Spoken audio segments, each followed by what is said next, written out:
Dans cette capsule, il sera question de l'effet d'ion commun. Pour bien comprendre en quoi ça consiste, on va étudier le problème suivant.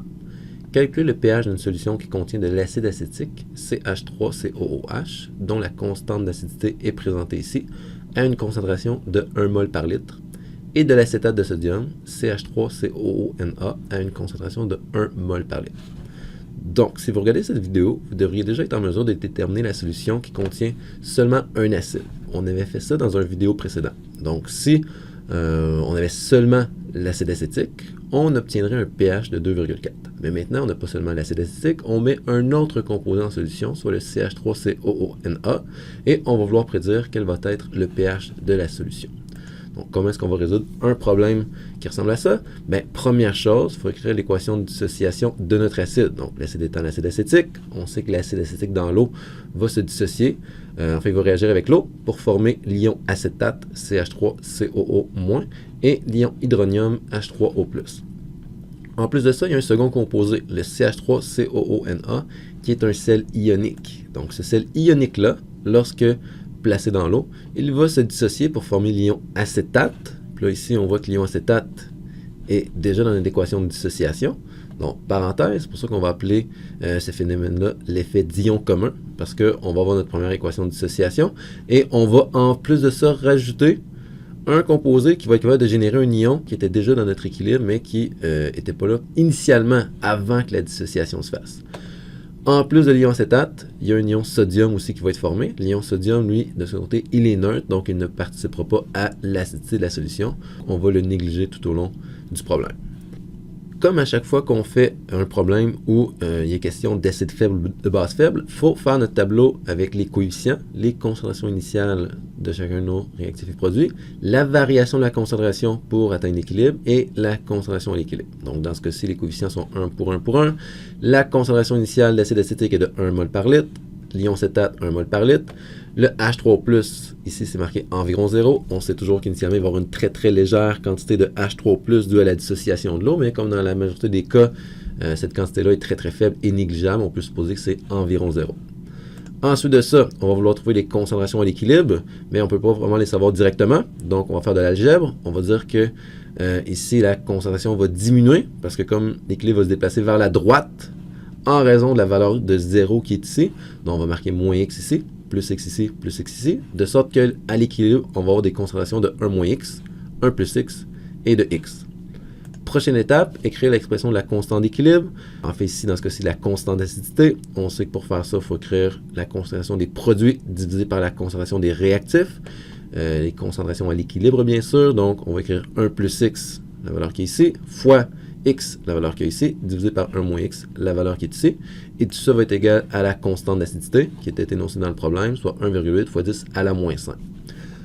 On sait aussi que, généralement, à cette étape, on peut faire une approximation dans certains cas. Donc, l'approximation, ce serait l'approximation que la valeur de x va être tellement petite qu'on va pouvoir la négliger dans cette équation-ci, ou du moins dans l'addition et la soustraction. Donc, pour savoir si on peut faire l'approximation, généralement, on regarde quelle est la concentration initiale de l'acide, c'est-à-dire la concentration ici.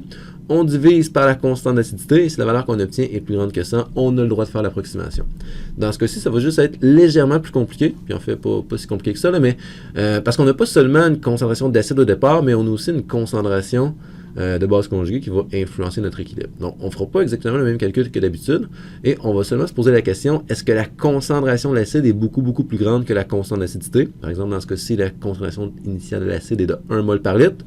La constante d'acidité est de 1,8 fois 10 à la moins 5. Donc, comme cette valeur-là est beaucoup plus grande que cette valeur-là, la valeur de x va tellement être petite que lorsqu'on va faire 1 moins x, la valeur qu'on va obtenir va être à peu près égale à 1. Ce qui veut dire que dans l'équation suivante, on peut négliger la valeur de x ici et x ici, mais évidemment pas ce x-là, okay? Parce que vu que la valeur de x est petite, c'est l'addition et la soustraction qui vont être négligeables, mais la multiplication ici ne sera pas négligeable. Alors, si on retravaille cette équation-ci, on obtient l'équation suivante, ce qui donne naturellement x est égal à 1,8 fois 10 à la moins 5. Si on va voir ce que signifiait notre x, donc ici on voit que x était la concentration des ions H3O+. Ça tombe bien parce que nous, ce qu'on cherche, c'est le pH de la solution. Puis on sait que le pH est en lien avec les ions H3+, donc c'est la concentration des ions H3+. Le pH de son côté, c'est moins log de la concentration des ions H3+. Donc si on vient substituer cette valeur-ci dans la formule, on obtient un pH de 4,74. Une fois qu'on a terminé les calculs, on peut juste venir revérifier qu'on avait bel et bien le droit de faire l'approximation. Okay? On va prendre la valeur de x qu'on a trouvée, puis on va venir poser 1 moins la valeur de x, juste pour s'assurer que lorsqu'on fait cette soustraction-là, on obtient une valeur qui est très près de 1. Donc 1 moins 1,8 fois celle à moins 5, c'est vraiment environ 1. Si jamais, quand vous faites cette étape-ci, vous vous rendez compte que la valeur que vous obtenez n'est pas identique ou n'est pas près de la valeur que vous aviez au départ, mais c'est parce que vous avez fait l'approximation, mais vous n'aviez pas le droit de la faire. Donc, il n'aurait pas fallu faire l'approximation, mais dans ce cas-ci, évidemment, c'était valide de faire l'approximation. Dernier élément qu'on va regarder, donc on obtient une valeur de 4,74. Si on compare ça avec ce qu'on a dit au départ, donc au départ, on a dit que si on n'avait pas eu de CH3COONA et qu'on avait seulement eu l'acide, on aurait obtenu un pH de 2,4. Maintenant, en ajoutant le CH3COONA, on obtient un pH de 4,74. Donc le pH a augmenté, ce qui veut dire que la solution est moins acide. Comment ça se fait?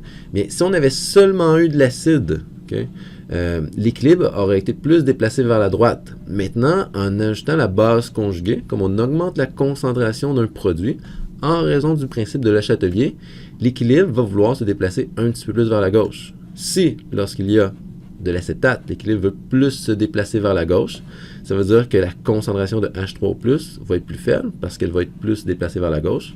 Donc, si la concentration de H3+ est plus faible, la solution est moins acide, donc le pH est plus élevé. C'est pour cette raison qu'on a obtenu un pH de 4,74 suite à l'addition de l'acétate de sodium versus un pH de 2,4 si on avait seulement eu l'acide. Donc ça, c'est une manifestation de l'effet d'ion commun.